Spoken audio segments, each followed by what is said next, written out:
lẹ́yìn òjì mo kí gbogbo yín káàbọ̀ sí orí ìkànnì Orísun TV. Mo kí yín pé ẹ káàárọ̀ ẹ káàsán ẹ káalẹ́ ní gbogbo tẹ́lá tẹ́ láǹfààní láti máa wò ìkànnì Orísun TV. Àjíjẹ ara yóò máa jẹun ọlọ́run nípa ìṣẹ̀ṣẹ̀ gbogbo wa ojú tẹ̀ fún wò wá àti títẹ̀ fún wò wá kò sì ní fọlá ṣe ẹ ṣeun. Orísun TV #1 Islamic channel jẹ́ ìkànnì tí ó wà fún oríṣiríṣi wáàsí àti ọ̀rọ̀ ẹ̀sìn látọ̀dọ̀ ọ̀pọ̀lọpọ̀ àwọn àfáà ńláńlá jàǹkàjàǹkà tí wọ́n mọ̀ máa ṣàlàyé ọ̀rọ̀ nípa ẹ̀sìn wa. Ní báyìí ẹ bá mi subscribe sórí Orísun TV kí ẹ̀yin máa jẹ́ ọ̀pọ̀lọpọ̀ gbádùn àwọn fídíò táwọn fi síbẹ̀ lónìí ọ̀rọ̀. Ẹ bá mi like kí ẹ sì bá mi subscribe, ẹ bá mi share kí ẹ bá mi comment sórí àwọn fídíò ìṣẹ̀lẹ̀ bẹ́ẹ̀ sí. nínú sàábì kan ni àìdárúkọ sàábì yun kò pé kádìsì ńkọ́ kọ́mẹ̀ẹ́ nígbà táwọn èsì ṣíyà nítorí pé àwọn ṣíyà gbogbo nǹkan ló dàrú fáwọn bó sì ṣe yẹ kó rí náà nù tí ẹ bá ti jẹ́ náà nù nǹkan kan rẹ̀ ò ní ṣe déédé nǹkan kan rẹ̀ ò ní ṣe déédé ọkọ̀ máa tán ara rẹ̀ dànù ní wọ́n kàn lè kó láwà ní sórí bí oṣù ká tó máa tán ara wọn dànù. àwọn sọ pé àwọn sàhábà gan gbogbo wọn kèfèrí ni wọn ẹ dákun ẹ gbọ́rọ̀ ọ̀rọ̀ rádaràda ọ̀rọ̀ burúkú wọn ni gbogbo wọn di kèfèrí lẹ́yìn ikú ànábì kí ló ń fà ẹ̀ ń gbà tí wọn gbá lèyìn sí ipò àrólé ànábì abẹ́ tí ẹ gbọ́rọ̀ la ilaha illallah sàhábẹ́ sì gbọ̀rọ̀ wa ó ní kò sí ẹnìkan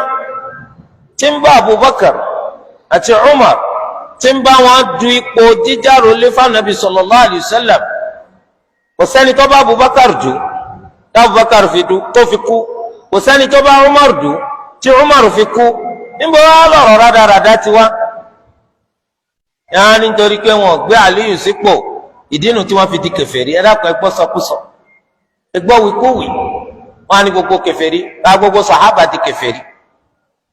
tòbó làwọn sì wá gba ọ̀rọ̀ lọ́dọ̀ àwọn kèfèrí ẹ gbọ́ sọkúsọ táwa wí tẹtọ kájídé hárí tó ní ṣíà níwọ ṣíà ló sì ṣíà báwò ọba àdára sírọ oníṣíà tó àlè ni wọn dákọ ń tanra rẹ jẹ ṣíà ni ṣíà ń jẹ ńgbà tó rí pẹ́yìn ọmọ kí òpònú mi náà máa sọ pé ṣé àlíù làwọn ṣé àlíù ń bọ̀ ń bẹ̀. Ànábì sallallahu alaihi wasallam ní alaykum bi sunnati kí ni ká dì mú súnnà mi. ọ̀sọ̀ tó tẹ̀ di ṣíà ọ̀sọ̀ tó tẹ̀ di mu'tazila ọ̀sọ̀ tó tẹ̀ di khawarij bí àwọn takfiriya kò sì sọ pé tẹ́ di kullabiya kò síbi tó ti sọ pé tẹ́ di dabariya kò síbi tó ti sọ pé tẹ́ di qadariya alaykum bi sunnati ọ̀hán ni ẹ sáà bí ma pé ṣíà ọ̀wà ni sọ ma pé ṣíà ọ̀wà ni àbẹ́ olóṣèlú wa ma pé khulafa ar-rashidun ọ̀wà lẹ́yìn o torí kọ́ sọ pé wa sunnatil khulafa ar-rashidina min ba'di. وسنة الخلفاء المهديين من بعد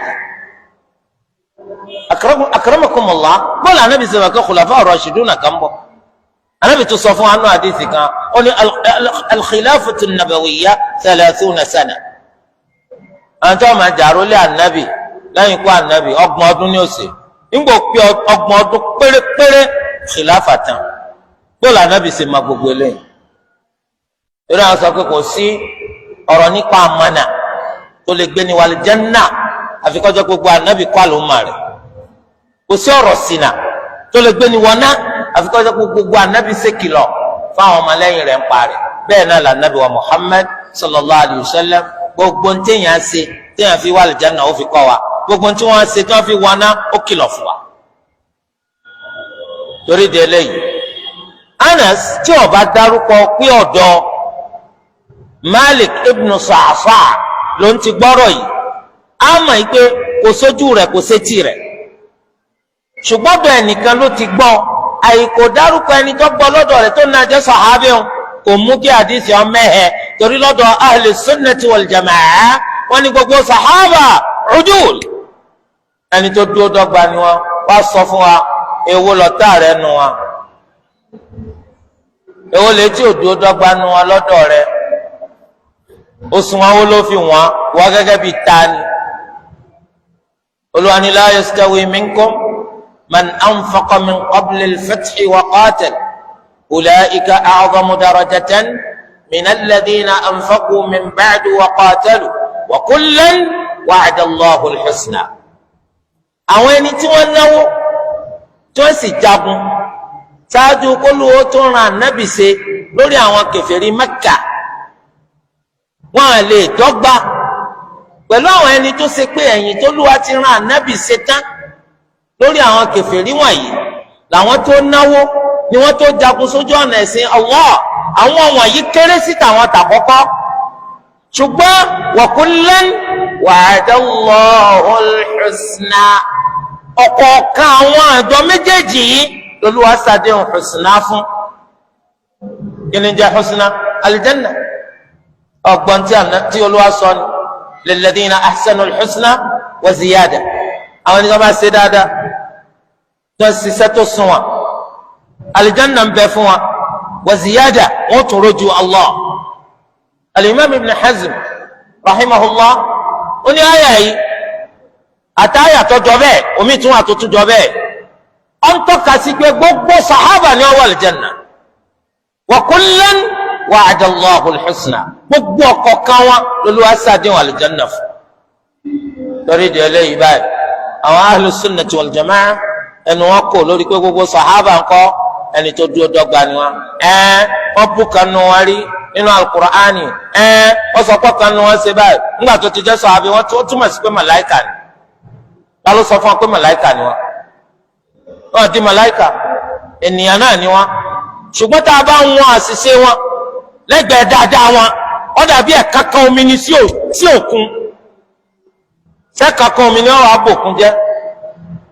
kálá